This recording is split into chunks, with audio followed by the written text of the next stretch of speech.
It's fun to use your watch to unlock your door, to see your curtains open up automatically in the morning, or lights turn on at sunset. I really enjoy using my smart home. I know there's folks out there during the holidays now who are starting their smart home or trying to build it out. There's so many devices to choose from. So I thought I'd put together this list of my 10 favorite devices over the past year and what I'm using going into 2023. Now there's some older stuff in here, because even though I have a smart home channel, I really try to avoid getting rid of tech that's worked well for me. None of these companies are sponsoring this video. I'm going to put links to everything I talk about down in the description. Now, hopefully this list will give you a little bit of inspiration. You may want to buy newer versions of some of these devices, especially with the upcoming Matter coming out. But it's also a good time to save on some of the older devices. Number one is my new favorite smart lock. It is the Schlage Encode Plus. This works with all the assistants, but I got it because it works with HomeKit and Apple's HomeKit. It's awesome. I love it. I can open up the door with my phone or my Apple Watch. My wife can open up the door with her phone or watch. My youngest can use the little keypad to unlock it. And I love the little lock on there, so you can just walk out the door, hit that, and it locks the door for you. It was easy to set up. I was able to do it all within the HomeKit app.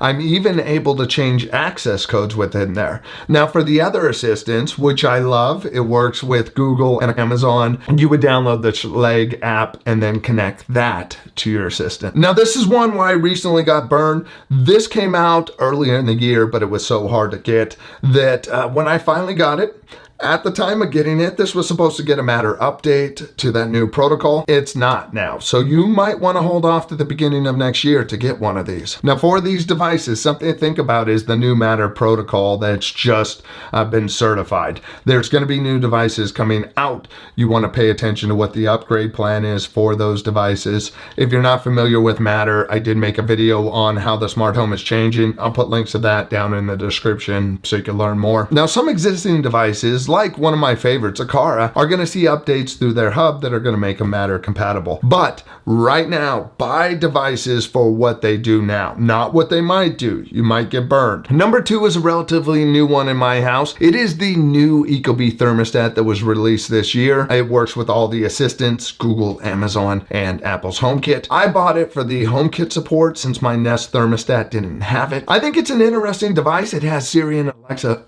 on the thermostat, so you can actually talk to the thermostat. For Alexa, it actually contacts directly to the cloud when making a request. For Siri, you actually have to pair it up with the HomePod Mini. It doesn't need to be in the same room, but the processing's done on the HomePod Mini, and then the response comes out of the thermostat. Now this is Apple's approach to help with privacy and security. Now one of the things I like about this thermostat is the smart sensor. It can read the temperature in a room, but it also can read motion in a room. So you can control your thermostat so it turns on when you walk in the room and it knows that room's occupied. Or what's great about this is, let's say in the summer, upstairs gets too hot, you can actually have this tell the thermostat to turn on. A strong Wi-Fi network is the foundation of a great smart home. Today's sponsor, NetGear, can help out and take your Wi-Fi to the next level with this quad channel router. This is the Orbi Wi-Fi 6E mesh system. It adds the new 6 gigahertz Wi-Fi 6E, and this router can cover 3,000 square feet. You add these two satellites and you're up to 9,000 square feet.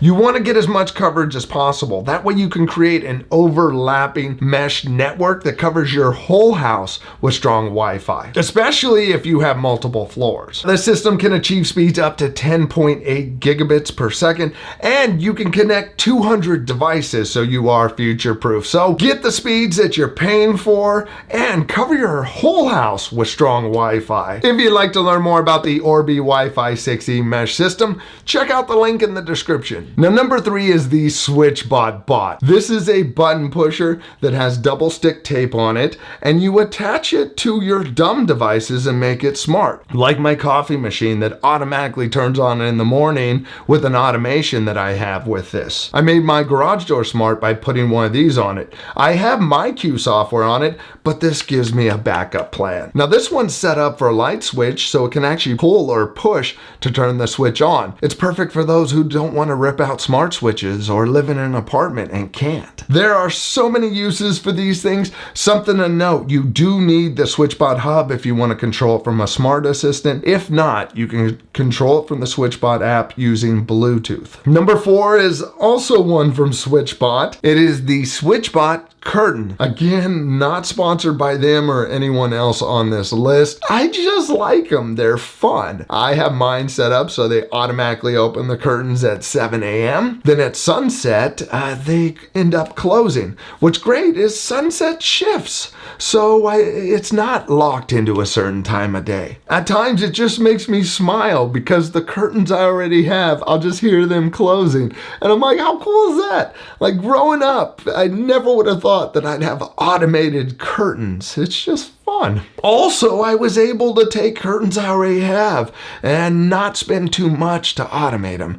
I didn't have to go and buy custom things. These also need a hub if you want to control them from a smart assistant. Now, something to note, these don't work with HomeKit. They're not going to show up in the Home app, but they do work with Siri. So you can write shortcuts and personal automations that will trigger these. That's how I have my curtains opening and closing. Now, if you haven't, please subscribe and click that bell to get notified of the next video.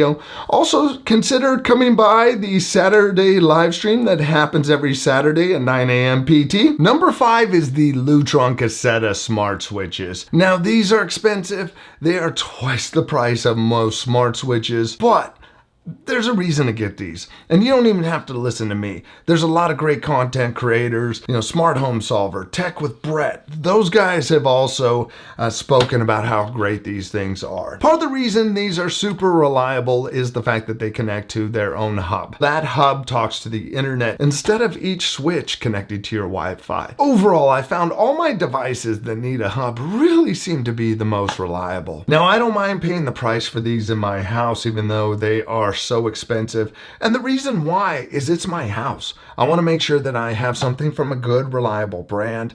Also, I know I'm going to touch that kitchen switch almost every single day and multiple times a day. Think about it with your smart home. When you interact with these things all the time, it might be worth spending the extra cost for that better quality item. Not everything needs to be expensive to be good. Now, speaking of good affordable devices, number 6 is Aqara buttons and sensors. Good thing about them is that they've announced their upgrade plan to Matter. They're starting off with the M2 hub. That's going to get an update soon. And once they do their cameras in the coming months, they're going to have over 160 devices that are Matter certified. What's great is most of the Aqara items work with all the assistants. Unfortunately, their buttons only work with Apple's HomeKit. They are also super reliable. They do connect to a hub. I really like their buttons. I don't have one because they're all put up around the house. I love that they have 3 different actions. For example, I have one at the base of my stairs, and anywhere it's the same pattern in common rooms. That a single press turns off whatever the lights are, a double press turns on the lights, and a long press tends to be something specific to that room. I really like their sensors. They are super fast, sometimes maybe too fast. Like this motion sensor's quick. They're on par with like Philip Hue's $50 motion sensor, which is really cool. This door sensors, I have one of these in my pantry hooked up to an old light strip, and as fast as I open or close that door, the light comes on and off. If I'm opening it, it's triggering one automation. If I close it, it's triggering another automation. Love it. Number 7 is the Nanoleaf Essential bulbs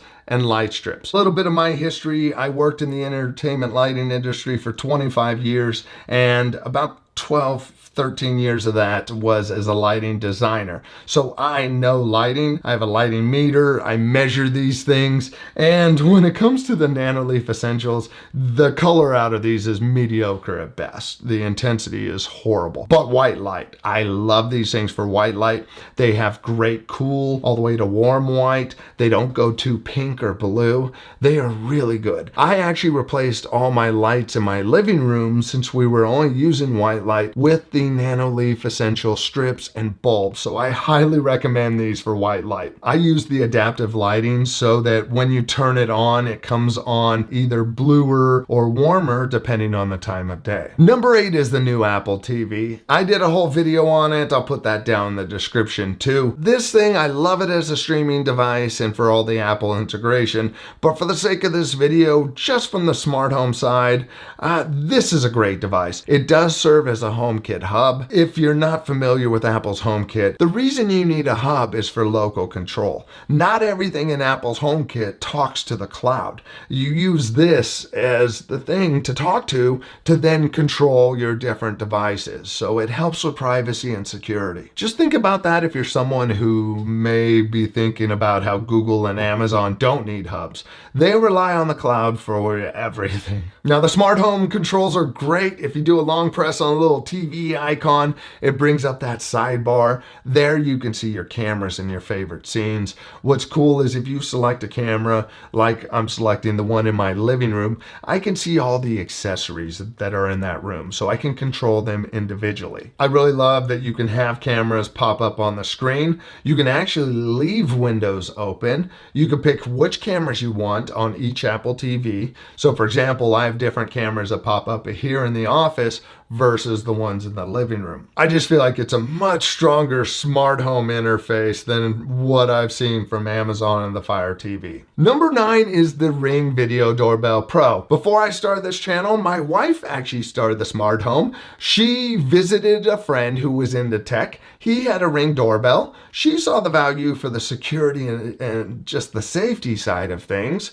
So when she got home, she recommended it to me. I was like, yeah, and jumped on it. Then 2 months later, I hated it because it constantly had false alarms because it faced the street. I would not give this to my worst enemy. So I bought the Ring Video Doorbell Pro and have been using one for the past 5 years. It has been extremely accurate. It's familiar, the whole Ring app for my wife and her being able to interact with it. It is just overall has been a great option. Now for the folks that use HomeKit, for the purist HomeKit side, they're probably not going to want to go with Ring. I personally find Ring as the strongest security option. So the way I'm able to get them into Apple's HomeKit is by using a third-party box called Hoobs. This Hoobs box worked really well. During Halloween, I actually had my Ring Video Doorbell Pro up on my Apple TV for a couple hours straight. I could see kids walking up the driveway. I would pause my show, get up, hand them some candy, come back to my seat, and just have it up there in the corner.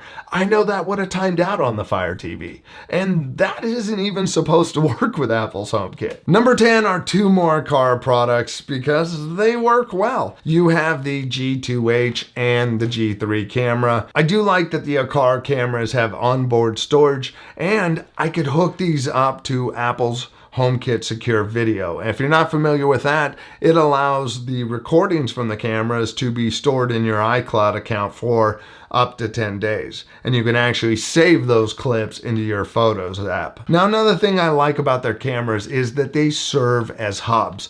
Although I have all of my devices hooked up to the dedicated M2 hub, you can buy one of these, pick up some of their different sensors, pair it right to this, and you're up and going. So you don't need to have a separate hub. Again, I really like that Aqara is making affordable stuff that works with all the assistants. This is the G3. It is a 2K camera with pan and tilt on it. It also has the little privacy thing where the eyes come down. I have this set up so that when I come home, it puts it, it's in privacy mode, but if I choose to look at it through the app or I'm away from the house, it opens up for me. Now the G2H, this is a great camera. It's 1080p. They do have a pro version that's 2K. Again, this is a hub that you could pair sensors up to.